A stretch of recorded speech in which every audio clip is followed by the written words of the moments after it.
जैसी करनी वैसी भरनी। वो कहते हैं ना कि जैसी करनी वैसी भरनी। इंसान जैसा काम करता है उसे उसका फल भी वैसा ही मिलता है। अगर आपने अच्छे कर्म किए होंगे तो आपको उसका अच्छा फल मिलेगा और आपने बुरे कर्म किए होंगे तो आपको उसका बुरा फल मिलेगा। अगर किसी के साथ कुछ बुरा होता है तो लोग कहते हैं कि इसने पिछले जन्म में जरूर कुछ बुरा किया होगा, इसलिए ही उसके साथ ऐसा बुरा हुआ। और अगर किसी के साथ कुछ अच्छा होता है तो लोग कहते हैं कि इसने पिछले जन्म में जरूर कुछ अच्छा काम किया होगा, इसलिए ही इसके साथ आज ये अच्छा हुआ।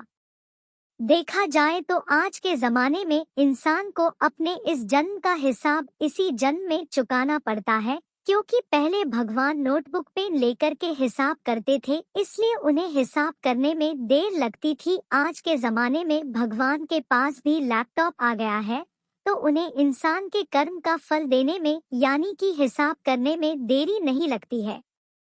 आज की ये कहानी जैसी करनी वैसी भरनी भी उसी के बारे में है। एक बार एक व्यक्ति को रास्ते में यमराज मिल जाते हैं। वो व्यक्ति उन्हें पहचान नहीं पाया।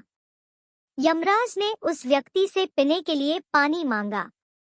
उस व्यक्ति ने बिना कुछ सोचे और बिना एक भी क्षण गवाए यमराज को पानी पिला दिया।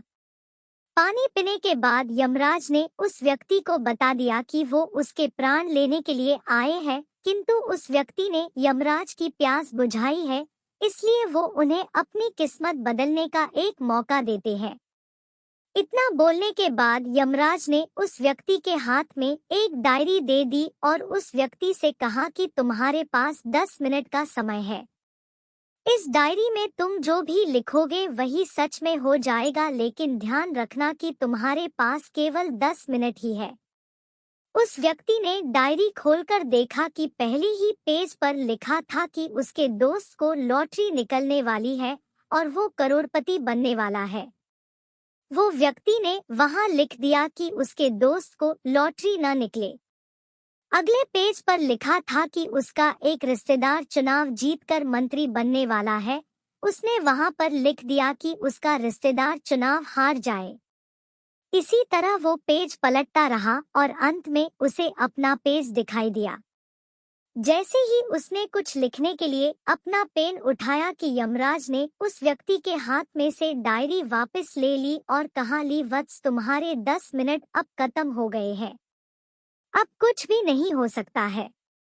यमराज ने कहा कि तुमने अपना पूरा समय दूसरों का बुरा करने में व्यतीत कर दिया और अपने आप को ही खतरे में डाल दिया। अब तो तुम्हारा अंत निश्चित है। अब तुम्हें कोई नहीं बचा सकता, क्योंकि तुम अपने आप को ही नहीं बचा पाए। यह सुनकर वो व्यक्ति बहुत ज्यादा पछताता है, लेकिन अब पछताने से कुछ नहीं हो सकता था, क्योंकि अब सुनहरा मौका उसके हाथ से निकल चुका था।